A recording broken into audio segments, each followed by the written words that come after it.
Hello नमस्कार, स्वागत आहे तुमचं आपल्या यूट्यूब चॅनलमध्ये आणि आजच्या नवीन अशा छानशा व्हिडिओमध्ये. तर आज आपण बघणार आहोत रेडीमेड कुर्ती घरच्या घरी अगदी 5 मिनिटात फिटिंग कसं करायचं ते.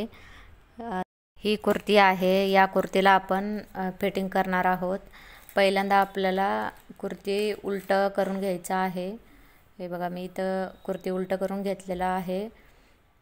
आता आपल्याला फिटिंग टाकून घ्यायचं आहे. जर अंगावरनं माप घेतला असेल तर छातीमध्ये 3 इंच लूजिंग ॲड करून मग त्याचा दुसरा भाग काढायचा आहे. तुम्हाला स्क्रीनवर दिसले असतील मापे अशा पद्धतीने. मी इथं अंगावरून माप घेतलं होतं म्हणून 3 इंच लूजिंग ठेवून आपल्याला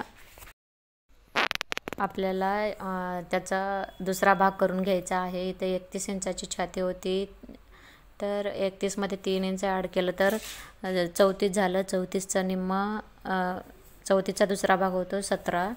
इथं 17 इंचावर मी इथं 19 इंच होतं, तर इकडं 1 इंच तिकडे 1 इंच असं मार्किंग करून घ्या. कमरेलाही तसंच करायचं आहे. इथं 25 इंचाचं कमर होतं, तर त्यामध्ये 3 इंच ॲड करून 28 इंचाचं कमर झालं. मग 28चा निम्मा होतो 14. 14 इंचाचं इथं मार्किंग करून घ्यायचं आहे कमरेला.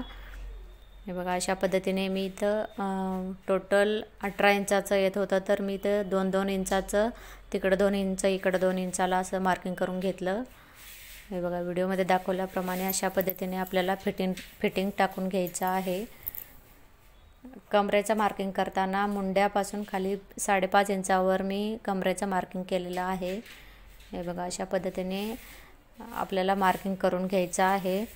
तुम्ही जर कुर्तीवरून माप म्हणजे ड्रेसवरून माप घेतला असेल तर लूजिंग ॲड करायची गरज नाही. आणि तुम्ही जर अंगावरून माप घेतला असेल तर लूजिंग ॲड करून मग त्याचा दुसरा भाग करायचा आहे. आता दंडगेर इथं दंडगेर होता 8.5 इंचाचं, तर त्याचा निम्मा करून घ्यायचा आहे. दंडगेरचा दुसरा भाग म्हणजेच इथं 4.25 इंचाला 8.5चा निम्मा 4.25 इंचाला इथं मी मार्किंग करून घेतलं 4 आणि 2 लाईनला. आणि आता आपल्याला अशा पद्धतीने दोन्ही बाहीला दंडगेरचं निम्मा मार्किंग करून घ्यायचं आहे. आणि आता आपल्याला फिटिंग टाकून घ्यायचं आहे. आता आपल्याला टीप मारून घ्यायचं आहे. दंडगेरचं आपण जिथं मार्किंग केलं होतं तिथून आपल्याला टीपला सुरुवात करायची आहे. अशा पद्धतीने आपल्याला फिटिंग टाकून घ्यायचं आहे.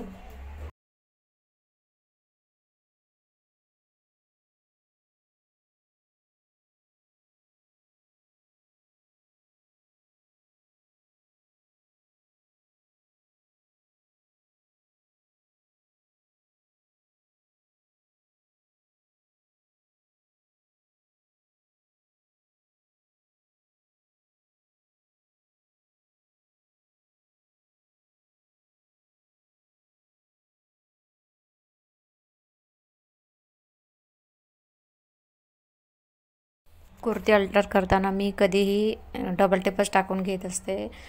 कुर्ती माझी स्वतःची असो किंवा कस्टमरची असो, मी कधीही कुर्तीला पद्धतीने दोन्ही बाजूने आपल्याला शिलाई मारून घ्यायचं आहे आणि डबल टिप देऊन घ्यायचं आहे. आणि शिलाई मारताना नेहमी लक्षात ठेवायचं की जेव्हा आपण टिप सुरुवात करतो तेव्हा टिप लॉक करून घ्यायचं आणि शेवटीही आपल्याला शिलाई लॉक करूनच घ्यायचं आहे, जेणेकरून शिलाई उसवू नये म्हणून.